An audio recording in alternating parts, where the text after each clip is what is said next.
Yo, halo guys, balik lagi di channel Mimin nih. Kali ini Mimin bakal ngelanjutin lagi alur ceritanya Lee Jain menjadi yang terkuat.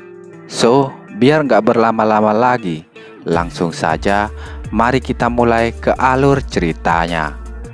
Cerita dimulai. Setelah di part sebelumnya Lee Jain yang menangis karena melihat Yongsil berjuang keras untuk melindungi dirinya. Di sini si detektif dan anak buahnya terdiam sejenak. Dengan tanpa ekspresi, si detektif melihat Lee Jain menangis di belakang si Yongsil. Yah, di sini Lee Jain menangis, yang membuat si detektif merasa aneh. Dia pun mengeluarkan pistolnya dan mencoba untuk menembak Lee Jain. Melihat hal itu, Yongsil pun langsung menghadangnya. Si detektif yang melihat si Yongsil menghalangi dirinya untuk menembak, dia pun mencoba membidik kaki si Yongsil. Saat hendak menembak si Yongsil, Lee Jain menyadari dengan satu tarikan nafas dan tuur. Yongsil tak geming sedikit pun walaupun tembakan itu ditembakkan tepat ke arahnya. Tapi Yongsil di sini dikejutkan oleh Lee Jain yang melindungi dirinya. Yah, padahal dia berniat melindungi Lee Jain dan sekarang malah Lee Jain melindungi dirinya. Dengan menepis peluru yang ditembakkan si detektif tadi menggunakan tangan Lee Jain. Yongsil yang melihat itu pun jadi terkejut dan dia pun juga berkata memanggil nama anaknya itu. Hah? Jain, katanya. Yah, walaupun sebenarnya di sini Lee Jain hampir nggak terluka sama sekali sih. Hanya kegores sedikit lengannya waktu menahan peluru yang ditembakkan tadi. Karena Lee Jain di sini menahannya dengan menggunakan kekuatannya. Si detektif yang melihat hal tersebut, dia pun tertawa cukup keras. Hahaha. Dan dia pun juga mengatakan, sudah kuduga, wanita itu, tembak wanita itu. Perintah si detektif ke anak buahnya. Di sini Lee Jain bersiap menghadang semua peluru itu. Tapi salah satu dari bawahan si detektif itu mengatakan, "Ketua, kalau mereka tidak melawan, bukannya kita..." Sebelum sempat menyelesaikan perkataannya itu, si detektif pun mengatakan, "Sadarlah dasar bodoh, apa kau tidak mengerti situasinya? Apa kau ingin dibunuh seperti mereka?" Diperlihatkan di sini mayat-mayat rekan-rekan mereka yang sudah dibunuh oleh Lee Jain. Mereka pun jadi ketakutan dan berkeringat dingin setelah melihatnya lagi. Lalu setelahnya si detektif pun berteriak sangat kencang dan dia pun mengatakan, "Semuanya, ini perintah, jangan banyak bacot lagi. Tembak!" Mereka pun mulai menembaki Lee Jain dan ibunya. Di sini peluru yang sangat banyak menuju ke arahnya Lee Jain dan ibunya Yongsil. Lee Jain yang melihat tembakan dan semua peluru itu, dia pun berkata dalam hati, "Jika aku menghindar, maka Yongsil akan mati. Aku pasti bisa melakukannya. Aku harus bisa melindungi si Yongsil." "Jain!" teriak si Yongsil. "Semua kehidupan yang telah kujalani akan kugunakan sampai ke batas maksimal." Semua peluru sudah tepat di hadapan Lee Jain. Tapi dengan kekuatan Lee Jain, dia pun berusaha menghalau semua peluru itu agar tak sampai mengenai si Yongsil. Di sini Lee Jain berusaha cukup keras untuk menghalau semua peluru itu. Dan tangannya pun sampai mengeluarkan banyak darah dan terluka cukup parah. Karena dampak menghalau dari semua peluru itu dengan tangannya. Yongsil di sini terjatuh karena ledakan atau suara hantaman yang diakibatkan oleh benturan peluru dengan tangan Lee Jain yang cukup keras. Sampai-sampai itu menghasilkan gelombang kejut seperti shockwave. Namun semua tembakan itu tak berhenti sampai di sini saja. Si detektif dan para bawahannya masih melanjutkan tembakan mereka. Dan Lee Jain di sini mencoba menghalau semua peluru itu dengan tubuhnya. Dia pun berkata dalam hati, "Bagus, aku masih bisa berdiri dengan tegap. Aku harus melindungi Yongsil yang ada di belakangku." "Armadillo!" teriak Li Jain yang menggunakan skill armadillonya untuk menghalau semua peluru-peluru itu yang menghujani dirinya. Yongsil menangis melihat perjuangan anaknya itu untuk melindungi dirinya. Dan di saat semua peluru itu sudah habis, semuanya terkejut. Si detektif dan bawahannya mereka pun berkeringat dingin. Yah, karena melihat Li Jain masih bisa berdiri tegap setelah dihujani banyak peluru seperti itu. Gak mampus-mampus nih bocah. Ya jelaslah dia kan MC kita. Walaupun Li Jain masih bisa berdiri, sayangnya di sekujur tubuh Li Jain juga penuh dengan luka tembakan. Apa? Ucap si detektif yang tak percaya dengan apa yang dia lihat sekarang. Lalu dia pun berkata lagi ke bawahannya, "Apa yang kalian tunggu? Dia masih hidup. Cepat tembak lagi. Bunuh bajingan itu." Anak buah si detektif mulai menembaki Li Jain lagi. "Tuar, tuar, tuar. Bunuh dia kalau kalian tidak ingin mati," teriak si detektif ke seluruh bawahannya sambil menembak juga.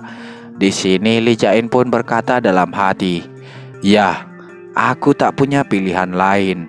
Sekali lagi aku akan membunuh mereka." Namun di saat Li Jain akan membunuh mereka semua, tiba-tiba set, Li Jain di sini dikejutkan oleh si Yongsil yang tiba-tiba berada tepat di depannya. Lalu si Yongsil merangkul Li Jain. Si detektif yang melihat kejadian itu dibuat terkejut juga. Kemudian tak selang lama peluru-peluru pun sudah bersiap menghujani si Yongsil. Di sini hantaman peluru sudah tak bisa dihindari lagi. Li Jain yang menyadarinya, dia pun berkata dalam hati, "Ah, tidak. Ibu tak apa-apa nak," ucap si Yongsil yang mencoba untuk membuat Li Jain tenang. Namun tak selang lama, dalam pelukan Yongsil itu, Li Jain melihat kejadian yang tak akan pernah ia lupakan seumur hidupnya. Ya, itu adalah kejadian melihat ibunya yang akan mati tepat di hadapan dirinya. Dep! Yongsil pun terkena tembakan dengan tatapan yang mulai kosong. Kemudian sedikit demi sedikit melepaskan pelukannya dari Li Jain. Tak selang lama, Yongsil pun terjatuh dan akhirnya sekarat. Melihat hal tersebut, Li Jain pun berkata dengan suara lirih, Ibu." Dengan sisa tenaganya yang tersisa, Yongsil pun berusaha menyentuh pipi Li Jain. Kemudian mencoba untuk tetap tersenyum dan menangis haru. Yongsil di sini mengingat kembali kenangan dia waktu bersama Li Jain. Begitupun juga Li Jain. Dia pun mengingat lagi kenangan dia waktu bersama Yongsil. Dan tak selang lama, Li Jain dikejutkan dengan mata Yongsil yang mulai menutup. Dan juga tangannya yang lemas mulai terjatuh. Air mata Li Jain di sini mulai keluar ditemani dengan tangan ibunya yang sudah lemas terjatuh dari pipinya. Dan gubrak, Yongsil pun pergi untuk selama-lamanya meninggalkan Li Jain. Kita pun di sini diperlihatkan banyak burung berterbangan di belakang Li Jain. Dan kita pun juga diperlihatkan genangan air berwarna hitam yang ditetesi oleh sebuah air. Kemudian terlihat seseorang yang membuka mata. Dan ternyata itu adalah arwah si Yongsil. "Apa-apaan ini? Apa ini surga?" kata Yongsil yang kebingungan. Dia pun menyadari ada seorang anak kecil juga yang sedang menangis di sebelahnya. Ternyata anak kecil itu adalah Li Jain yang sedang menangis. Melihat hal tersebut, Yongsil pun tersenyum dan dia pun berkata, "Kamu bahkan tak menangis saat dilahirkan. Kenapa kamu menangis sekarang?" Sembari menangis, di sini Li Jain mengatakan, Maafkan aku. Aku tak tahu harus bagaimana. Kenapa aku memiliki kekuatan ini? Ini semua salahku. Ibu, kalau aku tahu semua ini akan terjadi seperti ini, aku akan..." Sebelum Li Jain sempat melanjutkan perkataannya itu, tiba-tiba Yongsil pun memeluknya. Dan Yongsil pun juga mengatakan, "Tidak apa-apa, Tidak apa-apa, Jain. Melahirkanmu sebagai anakku adalah hal terindah yang pernah terjadi di hidupku. Terima kasih. Sembari masih menangis, Li Jain di sini berkata, "Ya, aku juga akan segera menyusulmu." Namun setelah mendengar hal tersebut, Yongsil pun mengatakan, "Jain, berjanjilah satu hal." Yongsil di sini menatap cukup serius ke Li Jain. Begitu juga Li Jain yang menatap Yongsil. Kemudian Yongsil pun mengatakan, titik. Ya, Yongsil di sini mengatakan tanpa suara dan gak ada tagnya yang membuat Mimin gak tahu apa yang sedang dia omongin. Tapi setelah mendengarkan omongan Yongsil itu, mata Li Jain jadi terbuka lebar, lalu keluar dari alam arwah di depan mayat ibunya yang sudah terbaring tak berdaya ini. Dengan sangat emosi, Li Jain mengingat kembali perkataan ibunya tadi. "Jain, berjanjilah satu hal. Tak peduli apa yang terjadi padamu, tak peduli apa yang harus kamu lakukan, kau harus tetap hidup." Li Jain mengingat perkataan ibunya itu tadi dengan menatap serius ke arah si detektif, yang sentak saja membuat si detektif ketakutan dan berkeringat dingin melihat tatapan Li Jain yang menyeramkan itu. Lalu Li Jain bangkit dari samping mayat ibunya, yang sentak saja membuat si detektif ketar-ketir. Kenapa dia sangat terobsesi dengan Jain? Meski banyak alasan yang berbeda, jawabannya sudah jelas. Kebanggaan diri. Manusia menggunakan kebanggaan diri untuk mengetahui dunia di sekitar mereka dan takut pada hal yang tidak mereka mengerti. Karena itulah dia mencoba menghilangkan ketidaktahuan itu. Hiduplah, ingat Li Jain dengan perkataan ibunya yang sudah meninggoy. Aku tak bisa hidup bersama manusia. Li Jain mengingat lagi perkataan ibunya. Hiduplah. Aku mungkin akan melukai atau membunuh manusia lain. Sekali lagi, Li Jain mengenang perkataan ibunya setelah mengatakan hal tadi. Jain, tetaplah hidup, apapun yang terjadi. Di depan mayat ibunya itu, Li Jain berkata, "Baiklah, aku akan tetap hidup." Di sini si detektif dan bawahannya masih terdiam melihat tingkah Li Jain tersebut. Dan tiba-tiba Li Jain pun berlari menjauh meninggalkan si detektif dan bawahannya. Serta Li Jain juga meninggalkan mayat ibunya di situ. Tak peduli apapun yang terjadi, tak peduli apapun yang harus kulakukan, aku harus tetap hidup, kata Li Jain dalam hati sembari meninggalkan mayat ibunya di tempat itu dengan raut wajah yang sedih. Seakan gak ada pilihan lain selain meninggalkan ibunya di situ. Li Jain di sini melompat ke atap rumah dan dia pun melirik ke belakang, lebih tepatnya ke si detektif dan bawahannya dengan tatapan kebencian. Si detektif yang melihat tatapan Li Jain tadi dibuat berkeringat dingin. Lalu dia pun memerintahkan anak buahnya untuk segera mengejar Li Jain. "Apa yang kalian semua tunggu? Dia melarikan diri, bangsat. Cepat masuk ke mobil dan ayo kejar dia. Cepatlah ikuti aku, bajingan. Jangan bengong aja. Dia sekarang sedang melemah. Ini kesempatan terakhir kita untuk membunuhnya. Kalau tidak, kita yang akan mati. Cepat tangkap dia." Dan di sini kita pun diperlihatkan Li Jain yang sedang berlari dan melompat menjauh dari si detektif dan komplotannya.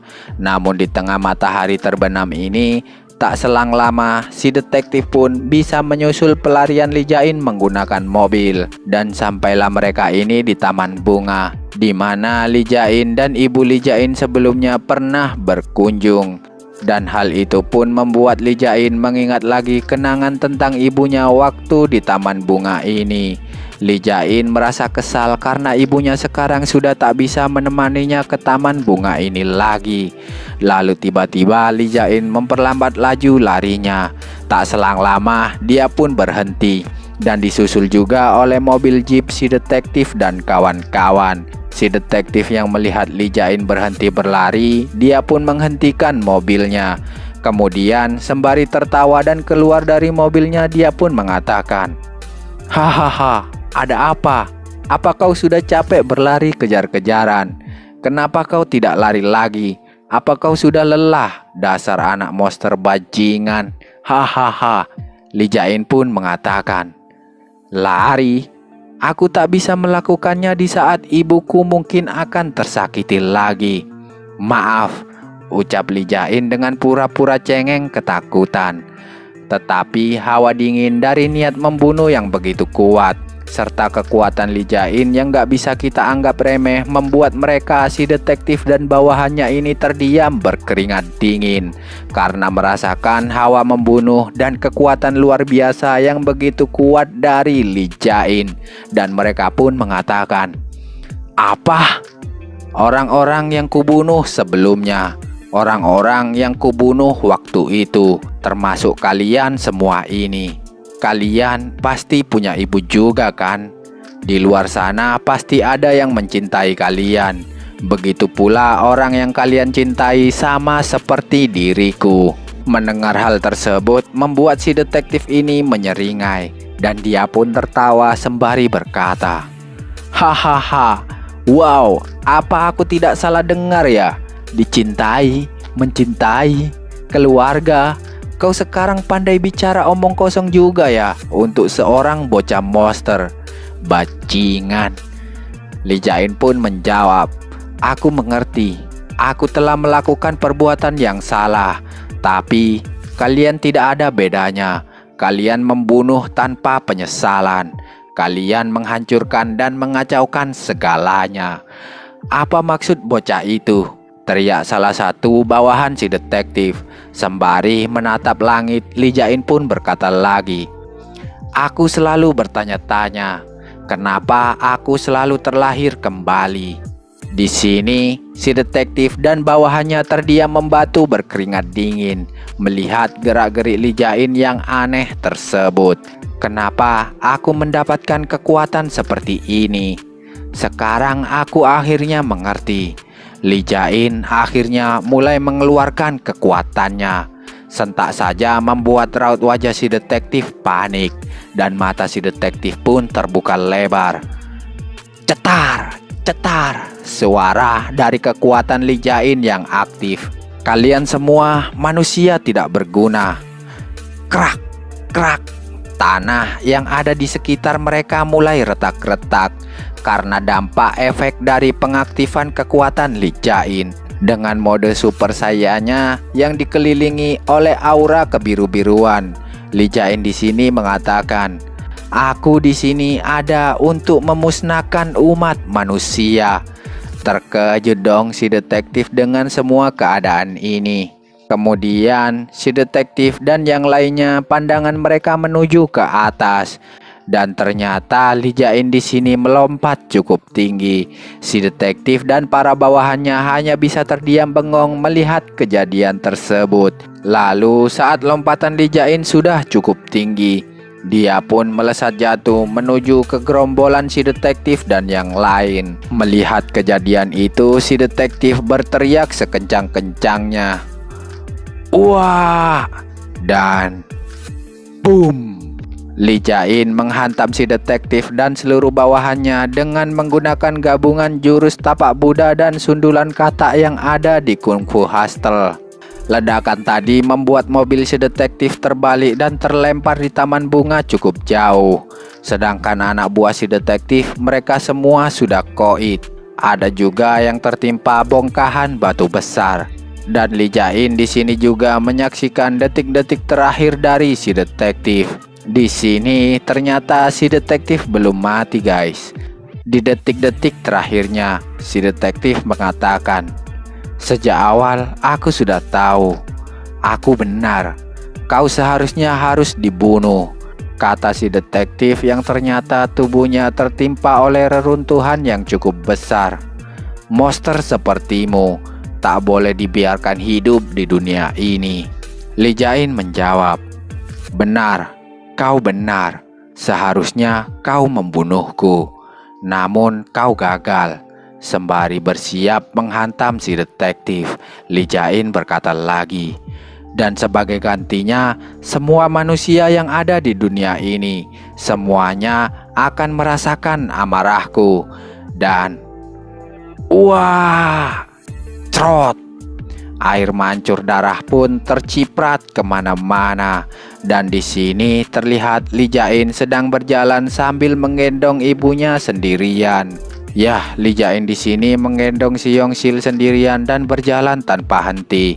Apa mungkin karena dia kelelahan? Dia mulai mendengar suara Yongsil di kepalanya yang seharusnya tak bisa ia dengar lagi. Semua kenangan itu saat Jain ditemani tidur oleh si Yongsil. Saat Yongsil mencari Li Jain dan memeluk Li Jain dengan erat saat menemukan Li Jain di tengah hutan. Begitu juga ingatan saat Yongsil sedang sakit.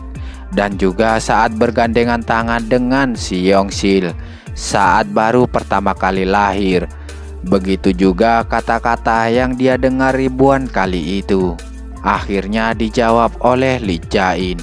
Li Jain pun menjawab, "Aku juga menyayangimu," kata Li Jain sembari masih berjalan menggendong jasad ibunya tanpa henti. Dan setelahnya cerita pun bersambung.